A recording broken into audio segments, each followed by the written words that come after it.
ሰላም የኢትዮ ዊዝደም አካዳሚክ ቤተሰቦች፣ ዛሬ ስለ ፍሬሽማን ኮርስ ያልተነገሩ አዳዲስ ነገሮች ላይ እናወራለን። የኢትዮ ዊዝደም አካዳሚክ የዩቲዩብ ቻናልን ሰብስክራይብ፣ ላይክ እንዲሁም ለጓደኞቻችሁ ሼር በማድረግ ቤተሰብ ይሁኑን። ወደ ቪዲዮ እንግዲህ ፍሬሽማን ኮርስ ምንድነው የሚለውን ትንታኔ እንሰጣለን ማለት ነው። ስለ ፍሬሽማን ኮርስ አብዛኛው 12ኛ ክፍል አልፎ ተማሪ ግር ይለዋል። አልፌ 12ኛ ክፍል ዩኒቨርሲቲ ስገባ ምንድነው የምማረው የሚለው አብዛኛው ሰው ግር ስለሚለው ይሄን ቪዲዮ ለዛ ተብሎ ስለተሰራ እስከ መጨረሻው እንድትከታተሉት በአክብሮት እንጠይቃለን። እንግዲህ ፍሬሽማን ኮርስ የሚባለው 12ኛ ክፍል ጨርሳችሁ የዩኒቨርሲቲ መግቢያ ነጥብ አምጥታችሁ ዩኒቨርሲቲ ሲገቡ ለአንድ አመት ያክል የምትማሩት የትምህርት አይነት ነው። ለአንድ አመት ያክል ዲፓርትመንት ሳትመርጡ ለዲፓርትመንት መረጣ ይረዳችሁ ዘንድ አንድ አመት ተምራችሁ ባመጣችሁት ውጤት ወደ ዲፓርትመንት መረጣ የምትገቡበት አይነት ነው ማለት ነው። ስለዚህ ፍሬሽማን ኮርስ ላይ የምትማሯቸው ትምህርቶች ምንድናቸው? አዲሶቹስ ምንድናቸው? ከዚህ በፊትስ የነበሩት ምንድናቸው? እዚህ ላይ እናወራለን ማለት ነው።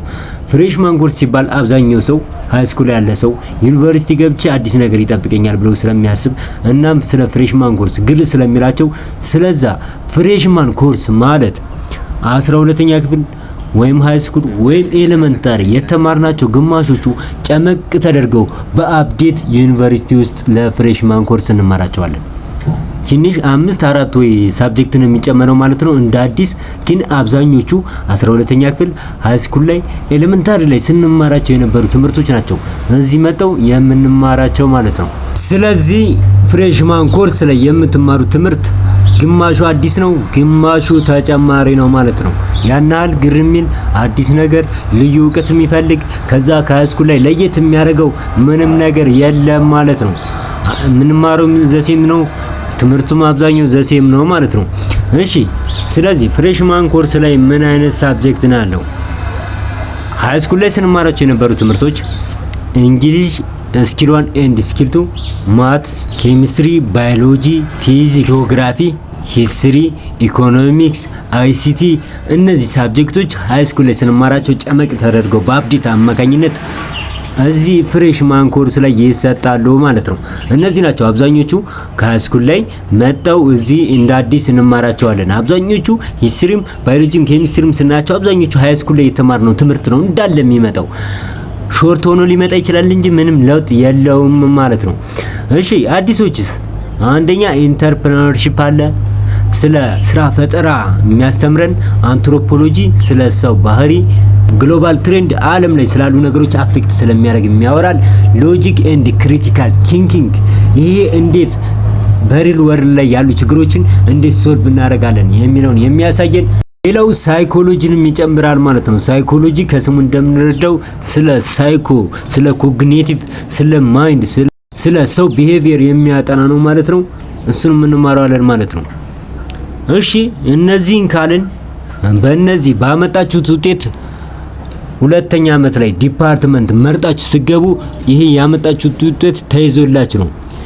ስለዚህ ይሄ ፍሬሽማን ኮርስ ባመጣችሁት ውጤታችሁ ተይዞ ዲፓርትመንት ትመርጣላችሁ ማለት ነው። ከፍተኛ ውጤት ያመጣ የሚፈልገውን ይመርጣል፣ አንደኛ ደረጃ ላይ ያደረገውን ማለት ነው። ስለዚህ ፍሬሽማን ኮርስ ከሌሎቹ የዩኒቨርሲቲ ላይፎች ለየት የሚያደርገው ፍሬሽማን ኮርስ ላይ ሁሉም የሚወግምበት ነው፣ የሚጠናበት ነው። ስለዚህ ይሄን ካልን ስለዚህ አሁን ደግሞ ዲፓርትመንት መረጣ።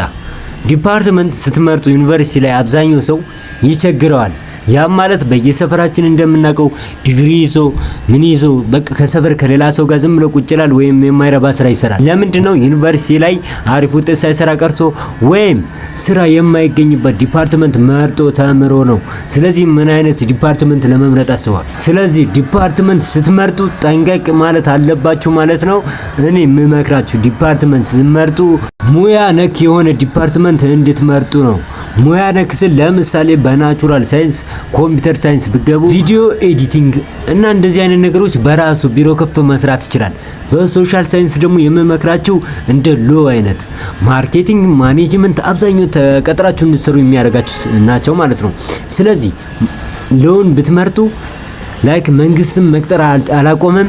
ሁለተኛ ነገር ደግሞ የራሳችሁን ቢሮ ከፍታችሁ በአማካሪ መልክ በጠበቃ መልክ በተለያዩ ስራዎች ቢሮ ከፍታችሁ መስራት ትችላላችሁ ማለት ነው። ስለዚህ ስትመርጡ ዲፓርትመንት ጥንቃቄ አድርጉ ባይ ነኝ። በቀጣይ በሌላ ቪዲዮ እስከምንገናኝ ባይ። አሁንም ለቤቱ አዲስ ከሆናችሁ ሰብስክራይብ፣ ላይክ እንዲሁም ለጓደኞቻችሁ ፍሬሽማን ኮርስ ለሚገቡ ተማሪዎች አንደኛ ዓመት ለሚገቡ ተማሪዎች ሼር አድርጉላቸው ማለት ነው። መልካም